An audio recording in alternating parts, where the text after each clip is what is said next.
আসসালামু আলাইকুম। আমরা এনার্জি ম্যানেজার বা এনার্জি অডিটরে যারা এক্সাম দেবেন তাদের জন্য একটা বই রেডি করছি।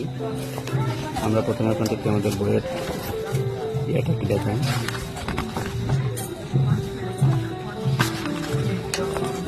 বইয়ের ইন্ডেক্সে আমরা যেটা দেখাইছি, এখানে বাংলাদেশের যে এনার্জি অডিটরের যে 4বার পরীক্ষা হয়েছে, 4বারে একবারে হচ্ছে যে 1 থেকে 4 পেপার 1, পেপার 2, পেপার 3 এবং 4টা পেপার আছে। তো এখানে আমরা 1 থেকে 4 পর্যন্ত হচ্ছে এই এনার্জি অডিটর, তারপরে এনার্জি ম্যানেজারের একটা পরীক্ষা হয়েছে এবং পরবর্তীতে আমরা আর একটা প্রশ্ন আসছি বই, এটা একটা পুরো একটা বই আমাদের নিয়ে ঢুকাই দিয়েছি। এটা একটা চ্যাপ্টার ওয়াইজ এমসিকিউ কোশ্চেনগুলো এবং রিটেন কোশ্চেনগুলো এর ভিতরে আছে। এর পাশাপাশি আমরা ইন্ডিয়ান যে বি বা national certification exam bureau of ইয়া যেটা আছে, এখান থেকে দিয়ে মূলত পুরো একটা বই আর কি আমরা এটা হ্যান্ড বাইন্ডিং করে দেওয়ার চেষ্টা করছি। চ্যাপ্টার ওয়াইজ যেটা সেখানে মূলত চ্যাপ্টার ওয়াইজ কোশ্চেন আছে, সাথে যে লিখিত কোশ্চেনগুলো এর ভিতরে দেওয়া আছে।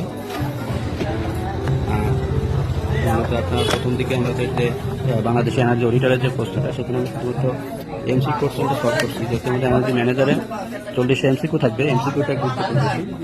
পাশাপাশি আমরা যে চ্যাপ্টার ওয়াইজ যে প্রশ্ন দিচ্ছি সেখানে যেহেতু রিটেন আছে, এই চ্যাপ্টার ওয়াইজ রিটেনটা পড়লে মোটামুটি আপনার এই পরীক্ষাটা করাটা। এর পাশাপাশি আমরা যে বিইর যে ন্যাশনাল সার্টিফিকেশন এক্সাম ইন্ডিয়ার যে এনার্জি অডিটর বা এনার্জি ম্যানেজারের যে প্রশ্ন, সেখান থেকে আমরা 3 সেট কোশ্চেন দেওয়ার চেষ্টা করছি, পেপার 1, পেপার 2, পেপার 3।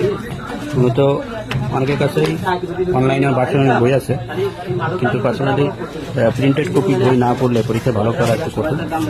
আমরা আশা করতেছি এই বইটা পড়লে আপনারা এনার্জি ম্যানেজারের যে কোর্স কারিকুলাম আছে এটা পাস করতে সমর্থ হবেন।